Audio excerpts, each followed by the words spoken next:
안녕하세요. 오늘은 이해하는 미적분 수업이란 책을 가지고 리뷰를 해볼 건데요. 지구의 반지름을 집에서 지금 유튜브를 보고 있는 지금 구할 수 있을까요? 없을까요? 이 내용은 조금 이따 설명을 드리겠습니다.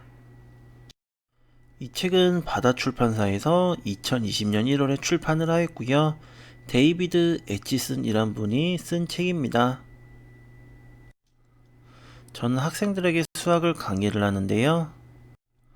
수학은 아이들이 그리 좋아하는 과목은 아니죠. 매번 쉽게 쓰여진 수학책이 있나 찾아보곤 하는데요. 과연 이 책은 미적분을 어떻게 설명하고 있을까요? 이해하는 미적분 수업 계획서에 대한 내용입니다.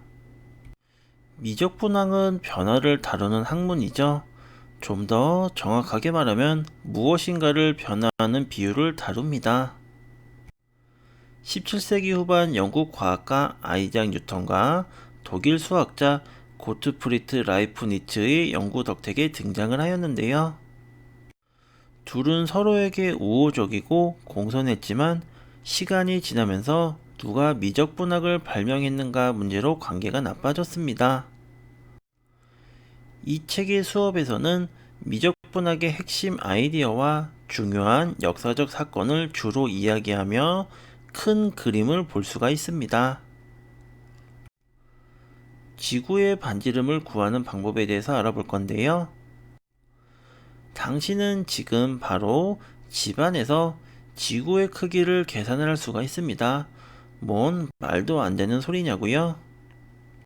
1019년 알 비루니는 지구 반지름을 계산을 했습니다. 이는 실제 반지름과 1%도 차이가 나지 않았습니다. 바로 피타고라스 공식을 이용해서 구하는 방법인데요. r 더하기 h제곱은 d의 제곱 더하기 r제곱이다. 즉 빗변의 제곱은 다른 변의 제곱을 더한 거랑 똑같다는 공식을 이용하는 겁니다. r은 지구 반지름이고요. h는 어떤 높이의 건물에 올라가 있는 높이를 말합니다. 그리고 d는 어느 점에서 직각을 이루는 곳의 거리를 의미하는데요. 좌변을 전개하면은 r제곱, 2rh, h제곱이 나올 겁니다. 좌변을 전개한 거에서 r제곱이 똑같이 양변에 있겠죠. 그래서 r제곱을 지워주시면은 2rh 플러스 h제곱은 d제곱이 나올 건데요. 지구 반지름에 비해 지상에서의 높이 h는 매우 작다고 할 수가 있습니다. 이게 0으로 수렴한다고 생각하시면 되는데요. h제곱은 2rh에 비해 매우 작아 의미가 없으니 0으로 생각하고 풀어볼게요. 그래서 보시면은 h제곱이 0으로 없어진다고 생각하면 2rh가 d의 제곱이랑 비슷하게 되는데요. 우리는 반지름을 구하는 거니까 r은 2h분의 d의 제곱이다. 이렇게 생각을 할 수가 있습니다. 높은 건물 위 높이 정도는 구할 수가 있잖아요. 그래서 어느 지점까지의 거리를 d만 안다면은 여러분도 충분히 지구의 반지름을 구할 수 있는 것입니다.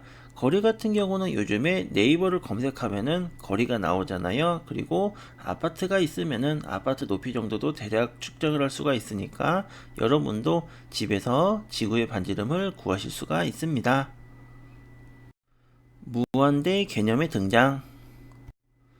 무한대라는 개념은 기원전 220년경에 등장을 하는데요.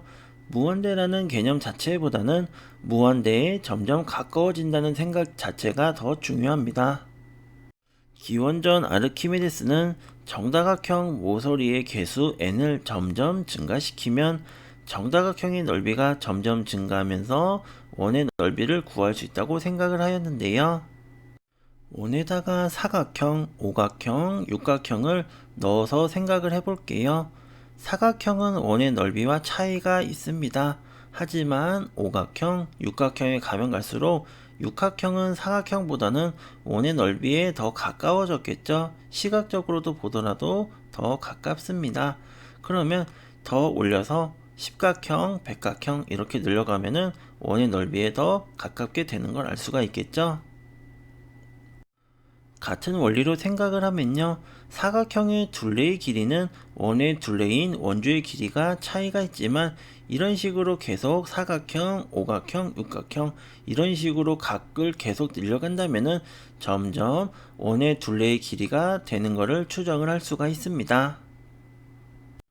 이 장에 보면은 저자와 저자의 아버지에 대한 이야기가 하나 있는데 재밌어서 한번 넣어봤습니다.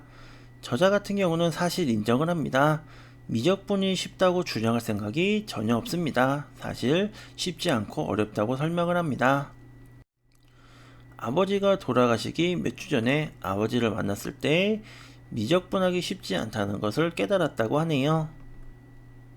저자의 아버지는 수학자가 아니셨지만 당시 책으로 쓰고 있던 내용에 대하여 의견을 주곤 하셨습니다.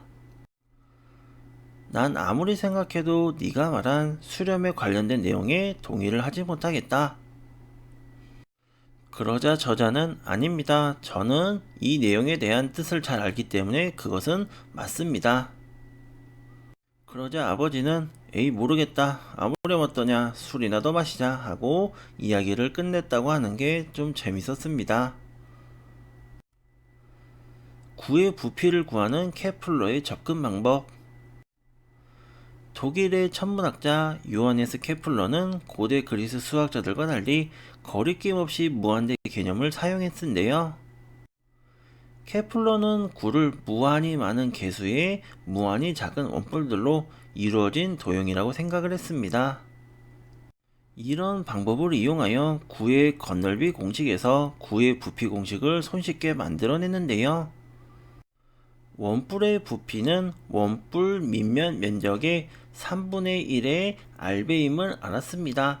r이라는 것은 원뿔의 높이를 말하는데요. 이는 구에서는 반지름을 의미하게 됩니다. 그리고 무한히 작은 원뿔의 밑면을 모두 합한 구의 건널비는 4파이 r의 제곱이라는 걸 알고서 구했는데요.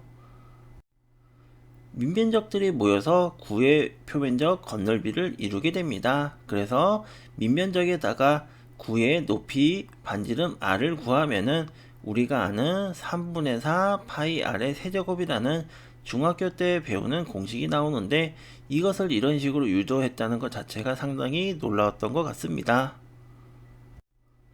이러한 통찰력으로 케플러는 행성 공전에 대한 세 가지 법칙을 발견했는데요. 지구과학 2를 배우시는 분들은 아마 익숙한 내용일 겁니다. 이 책의 구성은 초반부에는 미적분에 대한 개념을 잡는 부분이 나옵니다. 중반부에는 미적분을 배운 학생이 이해가 가능한 수식이 좀 많이 나오고요. 후반부에서는 대학교 개념도 알아야 되며 물리나 천문학 개념을 알아야지 이해가 가능한 부분이 많습니다. 그래서 이 책은 저자의 처음 말처럼 큰 그림을 잡는 책입니다. 그래서 쉽게 이해할 수 있는 책은 아니고요. 대충 미적분의 큰 그림을 잡는 책이니까 읽으실 때 참고를 하시면 좋을 것 같아요. 저는 수학이 알고 싶다는 채널도 운영하고 있고요. 최대한 쉽게 설명을 하려고 하니까 관심 있으신 분들은 보시면 좋을 것 같아요. 유튜브에 제 개인 채널도 있으니까요. 관심 있으신 분들은 한번 방문해 주세요. 시청해 주셔서 감사합니다.